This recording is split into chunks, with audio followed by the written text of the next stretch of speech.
NPS Arrowhead logo. Text, Gateway to the Stars, May 2022. A ranger with dark hair and glasses, gray shirt, gold name tag and badge stands in front of a starry celestial background. Hello everyone, I'm Ranger Richard at Gateway Arch National Park. I've been interested in looking at the stars ever since the moon landings, and I've picked up the nickname of being our park's Sky Ranger.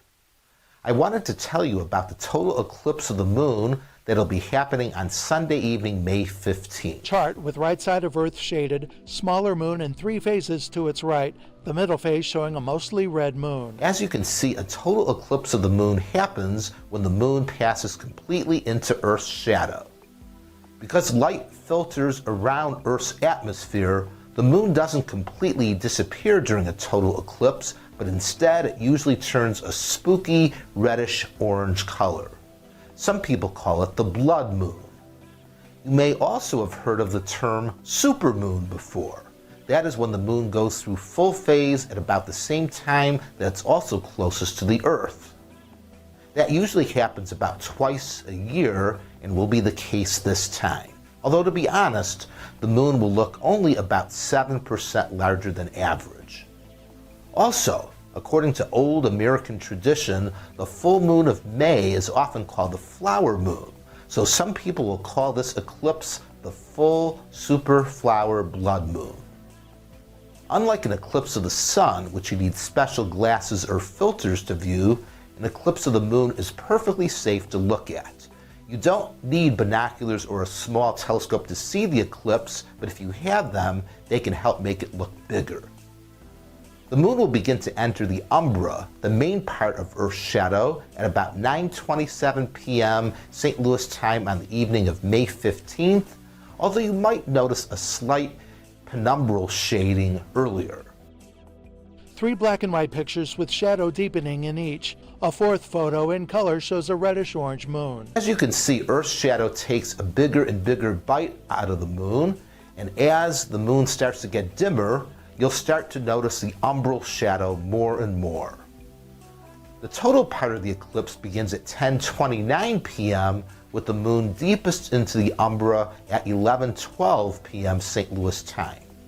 We won't know exactly how dark the moon will look like at maximum eclipse until it happens because it depends upon the clarity of Earth's atmosphere.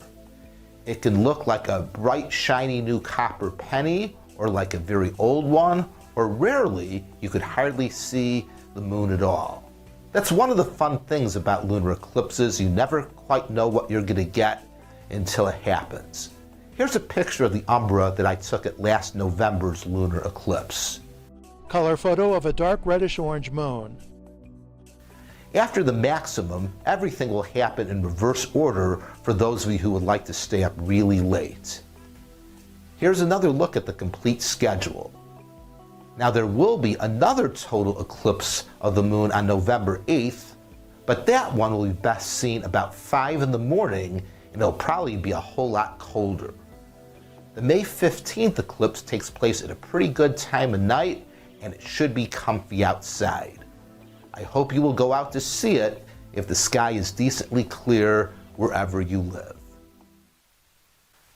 Ladies and gentlemen, we'd like to invite you to our free in-person presentations of our Gateway to the Stars program, which will be resuming on May 28th with the Globe at Night.